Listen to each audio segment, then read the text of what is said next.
या व्हिडिओमध्ये आपण पाहणार आहोत रवींद्रनाथ घोष या गद्दाराचा थरारक अंत आणि वैकुंठ शुक्ला यांनी घेतलेला तो ऐतिहासिक बदला। भारतीय स्वातंत्र्य लढ्यातील ही एक विसरली गेलेली, एक अंगावर शहारे आणणारी सत्यकथा। भगतसिंगांना वाचवण्यासाठी एक गुप्त योजना आखली गेली होती, पण ती का फसली जाणून घेण्यासाठी हा व्हिडिओ शेवटपर्यंत पहा। डॉक्टर बाबासाहेब आंबेडकर यांनी भगतसिंग यांच्या विषय हा इतिहासात अत्यंत संवेदनशील आणि महत्त्वाचा मानला जातो।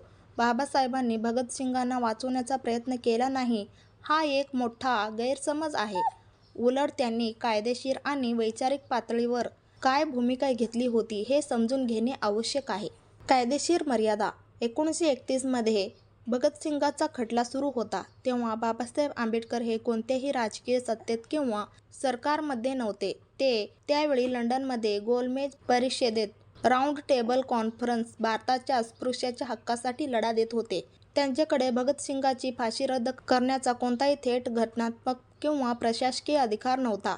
बाबासाहेबांचे वृत्तपत्रीय लिखाण बाबासाहेबांनी त्यांच्या जनता या वृत्तपत्रातून भगतसिंगाच्या फाशीच्या शिक्षेवर कडक शब्दात टीका केली होती। त्यांनी ब्रिटिश सरकारला बजावले होते की जर तुम्ही या तरुणांना फाशी दिली तर भारतात क्रांतीची आग अधिक भडकेल। त्यांनी या शिक्षेला न्याय नसून ब्रिटिश सत्तेचा सूड म्हटले होते। गांधी आर्यविन कराराचा मुद्दा त्या काळात महात्मा गांधी आणि व्हाईसरॉय आर्यविन यांच्यात करार झाला होता। अनेकांचे असे मत आहे की गांधीजींनी जर फाशी रद्द करण्याची अट या करारात ठेवली असती तर कदाचित फाशी टळली असती। बाबासाहेबांनी नंतरच्या काळात गांधीजींच्या या भूमिकेवर प्रश्नचिन्ह उपस्थित केले होते की त्यांनी भगतसिंगाच्या जीवनासाठी अधिक आग्रही भूमिका का घेतली नाही। वैचारिक आदर भगतसिंग हे समाजवादी विचाराचे होते आणि बाबासाहेबही समतावादी समाजाचे पुरस्कर्ते होते। दोघांचे मार्ग वेगळे होते, एक सशस्त्र क्रांती आणि दुसरे सनदशीर मार्ग। तरीही दोघांचे ध्येय अन्यायकारक सत्तेला संपवणे हेच होते। बाबासाहेबांनी त्यांच्या अनेक भाषणातून तरुणांच्या शौर्याचा गौरव केला होता। बाबासाहेबांनी जनता पत्रातून ब्रिटिशांना दिलेला इशारा काय होता हे आजही अनेकांना माहीत नाही। फाशीची वेळ बदलली गेली।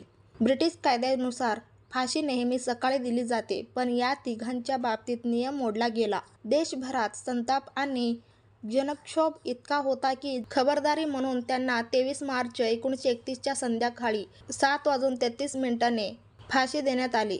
जेलच्या नियमावलीच्या बाहेर जाऊन रात्रीच्या वेळी फाशी देण्याची ही इतिहासातील दुर्मिळ घटना होती। शेवटची इच्छा लेनिनचे चरित्र फाशीच्या काही वेळ आधी जेलर त्यांना न्यायला आला तेव्हा भगतसिंग रिव्होल्यूशनरी लेनिन हे पुस्तक वाचत होते।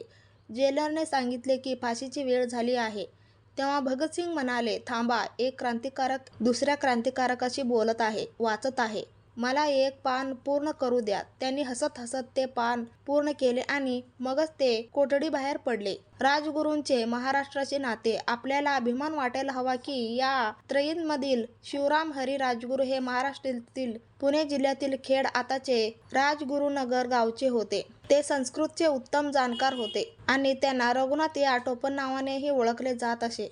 ते नेमबाजीमध्ये अत्यंत निष्णात होते। अंत्यसंस्काराचा गुप्तपणा फाशी दिल्यानंतर ब्रिटिश सरकारने त्यांचे मृतदेह नातेवाईकांच्या ताब्यात दिले नाहीत। लाहोर जेलची मागील भिंत तोडून त्यांचे मृतदेह बाहेर काढण्यात आले आणि फिरोजपूर जवळील सतलज नदीच्या काठी रात्रीच्या अंधारात त्यांच्यावर अंत्यसंस्कार करण्याचा प्रयत्न झाला, पण स्थानिक लोकांनी मशाल पेटवून तेथे धाव घेतल्यामुळे इंग्रजांना तेथून पळ काढावा लागला। इन्कलाब जिंदाबादचा नारा हा नारा लोकप्रिय करण्याचे श्रेय भगतसिंग यांना जाते। फासावर चढताना तिघांच्याही चेहऱ्यावर भीती नव्हती। त्यांनी एकमेकांना मिठी मारली आणि अत्यंत आनंदाने देशप्रेमाची गाणी गात फासावर चढले। ऐतिहासिक वारसा आजही 23 मार्च हा दिवस आपण हुतात्मा दिन म्हणून साजरा करतो, जेणेकरून येणाऱ्या पिढ्यांना या महान क्रांतिकारकांच्या धैर्याची आठवण राहील। व्हिडिओ आवडल्यास लाईक आणि शेअर नक्की करा आणि अशाच माहितीपूर्ण व्हिडिओसाठी चॅनलला सबस्क्राईब करा। जय भीम, नमो बुद्धाय।